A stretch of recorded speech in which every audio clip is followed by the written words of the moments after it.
I chose a book called Ruth in the Green Book. It was published in 2010 by Calvin Ramsey and Floyd Cooper.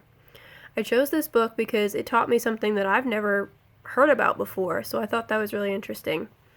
It's about a little girl and her mom and dad who are traveling south to Alabama to visit her grandma. This is right after the war. Everything is very segregated. They're having a hard time finding a place to eat or a place to stay. They've been turned away. They had to sleep in the car. They had to eat some cold food that they brought with them. They're really not having a very good experience. Daddy mentioned that he knew somebody named Eddie along the way that they'd be able to stay with. They got a hot meal. They got a nice bed. I'm going to start reading the day after when we are leaving Eddie's house. The next day, as we loaded the car, I heard Eddie talking quietly to Mama and Daddy. Eddie warned them about what was ahead, someone called Jim Crow. I heard Eddie tell them that however bad it was so far, it was only going to get worse for us, maybe even dangerous as we went farther south. Then Eddie saw me listening, and he picked me up and told me not to worry.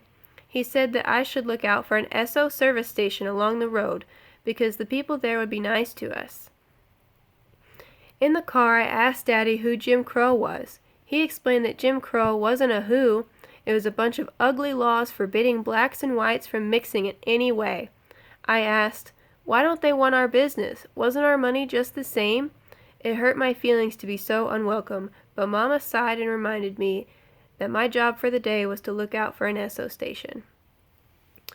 I spotted an Esso station near the Georgia border and sang out for Daddy to stop. Daddy filled up the car and asked the man if he knew where we could sleep for the night. The man showed us a pamphlet called The Negro Motorist Green Book. He explained that this book was started by a postman, Mr. Victor H. Green, to help black people who were traveling. It lists places in lots of states where we would be welcome to sleep, eat, shop, get a haircut, and all kinds of other information.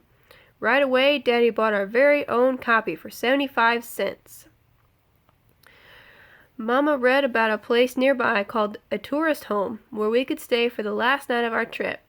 Daddy called ahead, and sure enough, the lady told us to come right away. Mama gave me the green book and said I was in charge of keeping it.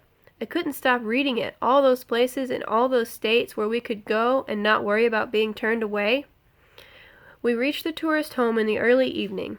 Miss Melody, the owner, gave us a big smile when she opened the door. It was like coming home. And she wouldn't even let Daddy pay her.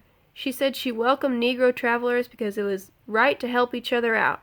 I'm going to do the same one day.